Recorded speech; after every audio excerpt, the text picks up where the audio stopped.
derrubada nesta quinta-feira, 9, no Supremo Tribunal Federal, STF, a decisão de um desembargador de suspender a exibição de um especial de Natal do grupo Porta dos Fundos na plataforma Netflix é censura, fere normas do direito internacional e é motivo de preocupação pelo fato de que alguns juízes e autoridades ignoram totalmente os acordos internacionais de direitos humanos ratificados pelo Brasil. Na opinião do relator da OEA, além de ferir a liberdade de expressão, a decisão de abcair também fere a liberdade de pensamento e o laicismo do Estado brasileiro.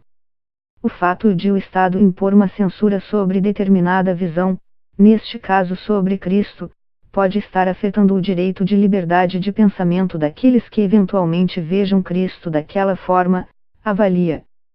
Em sua decisão, o desembargador Abcair disse que as consequências da divulgação e exibição da produção artística são mais passíveis de provocar danos mais graves e irreparáveis do que sua suspensão.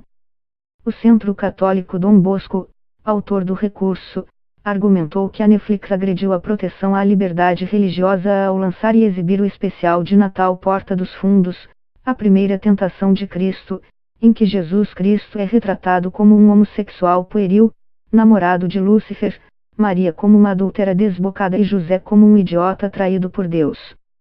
Lanza discorda. O Netflix é um serviço pago, que depende de inscrição e as pessoas têm liberdade de assistir ou não. Ninguém é obrigado. Essa visão sobre Cristo não está sendo imposta. Edson Lanza não há dúvida. O Sistema Interamericano de Direitos Humanos ratificou a Convenção Americana de Direitos Humanos, que também foi ratificada pelo Brasil. Isso gera obrigações internacionais aos Estados signatários. O fato de um juiz determinar a proibição de um conteúdo com referência religiosa fere claramente a proibição de censura prévia, prevista no capítulo 13. Veja que não se está discutindo a faixa etária a que o programa está restrito. A justificativa do juiz é pedir cautela para não ofender aos cristãos. Isso no direito internacional não tem nenhum tipo de embasamento ou justificativa, porque o pluralismo de ideias e a tolerância são protegidos pela Convenção, que oferece uma proteção muito forte a todo tipo de discurso, mesmo aqueles que possam ofender a determinada parcela da população, ou sua maioria. Isso desde que não se incite à violência, o que não é o caso do vídeo em questão.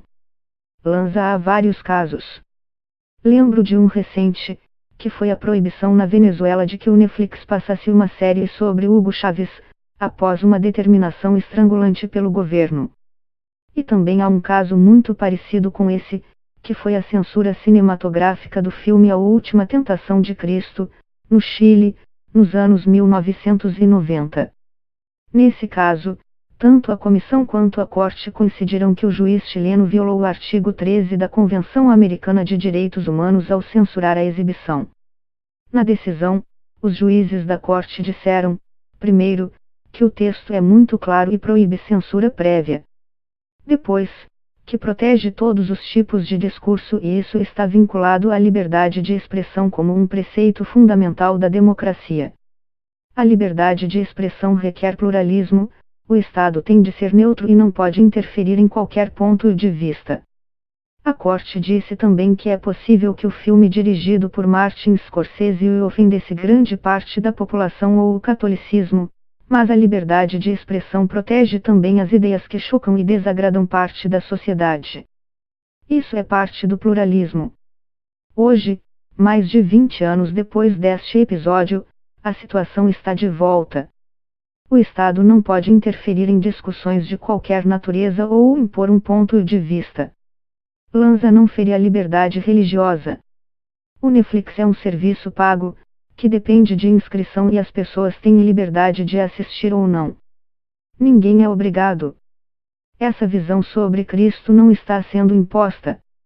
Além disso, a liberdade de pensamento pode levar a diferentes interpretações sobre a vida de um personagem religioso. O fato de o Estado impor uma censura sobre determinada visão, neste caso sobre Cristo, pode estar afetando o direito de liberdade de pensamento daqueles que eventualmente vejam Cristo daquela forma.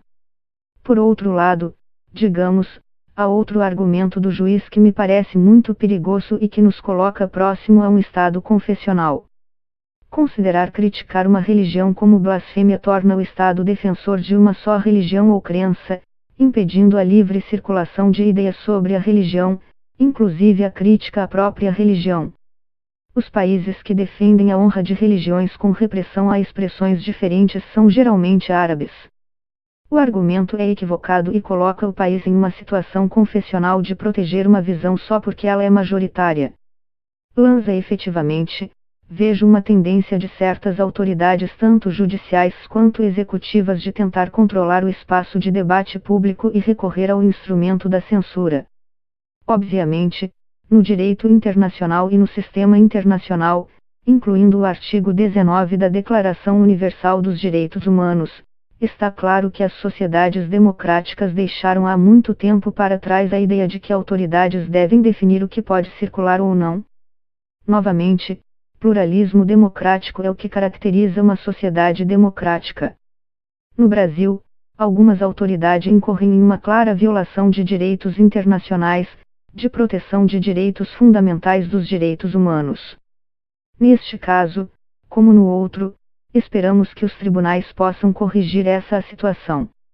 O que me preocupa é o fato de que alguns juízes e autoridades ignorem totalmente os acordos internacionais de direitos humanos ratificados pelo Brasil. Lanza quando as próprias autoridades e o governo, às vezes federal, estão incitando que só há uma forma de ver a religião e as relações humanas. Este é um sinal para alguns fanáticos para que possam atacar quem ou aquilo que considerarem que não deve ter lugar no país. O Estado tem de proteger os direitos humanos. Neste caso, há um grupo de artistas atacados pelas obras que difundem e o Estado tem obrigação de defendê-los. Há conhecimento de que estão em risco. E mais, a situação deveria ter sido prevenida por meio de um discurso de tolerância e de defesa da circulação de ideias. Lanza, na minha opinião, quando ocorre um fato claramente violador de um direito fundamental, toda a responsabilidade do Estado está comprometida, não só a do autor da decisão. Há que esperar a decisão das instâncias superiores. O caso só pode estar pronto para as cortes internacionais se as instâncias internas se esgotarem e a situação não for remediada. Então, há que se esperar.